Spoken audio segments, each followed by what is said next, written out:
Hey guys, it's Alligator here again, and welcome to my part 2 of my farming guide. This will be the farming herbs part of the guide, and without further ado, let's get it started. There are many requirements when farming herbs. First requirement is completing Lumber's Drainer hard tasks to get the Explorer's Ring 3. Next requirement is Lunar Magics, which can be earned by completing the quest Lunar Diplomacy. Next requirement, Level 9 Farming to farm the first level herb, which is Guam.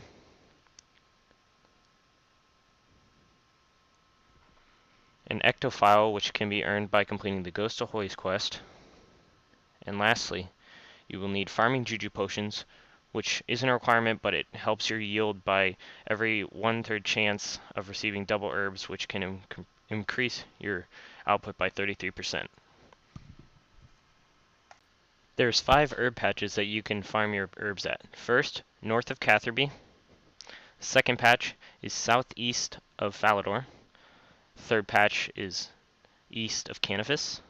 Fourth patch is north of Drone, and fifth and last patch is in the Gnome Stronghold.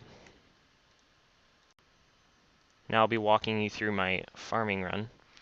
First, I like to start out at the Gnome Stronghold patch, which can be accessed by completing the quest, My Arm's Big Adventure.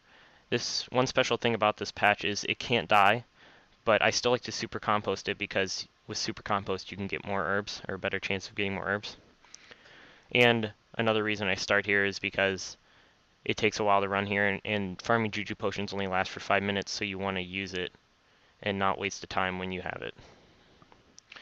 So what you're going to do is you're going to go up here, and right when you get to the patch, drink your farming juju if you have it, and then start picking your crops. Always have magic secateurs wielded, because they can increase your yield by 10% as well, which helps a lot. Use your super compost from your lunar spellbook on the patch, plant the seed, and then teleport to the fishing guild on your lunar spellbook. Run east, and there will be a drone patch. You're gonna, if you have too many herbs, use them on the tool leprechaun, and then repeat the process.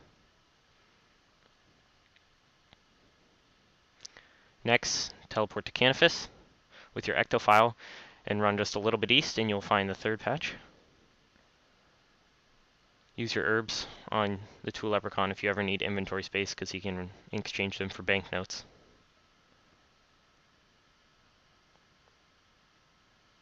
One extra tip is in the next patch that we're going to, it's going to be the Falador patch from the Explorer's Ring.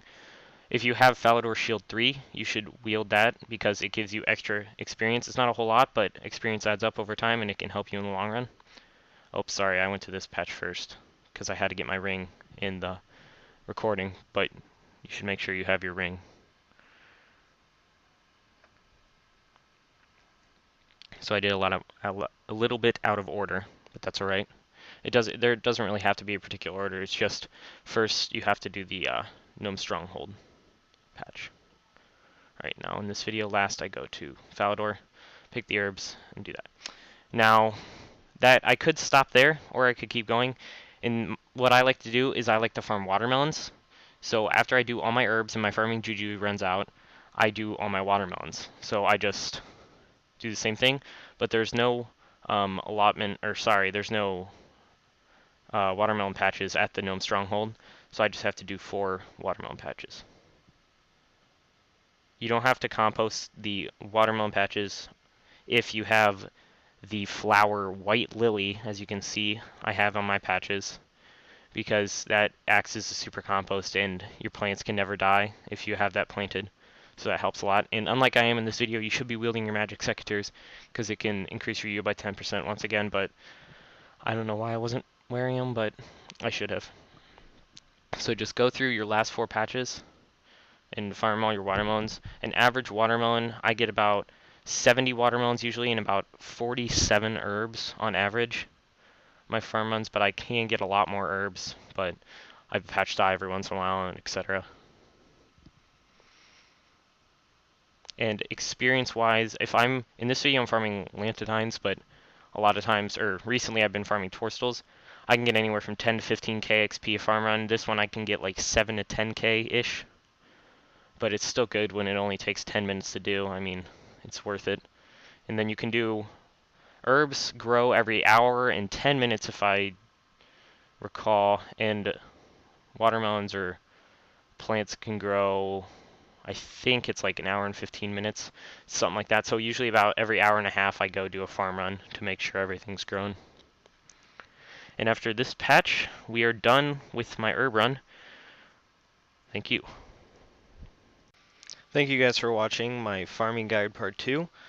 In the next few days, I will be coming out with my maximum experience woodcutting guide. Be looking forward to that. Don't forget to rate, comment, subscribe. Thank you for watching. See you next time. Bye.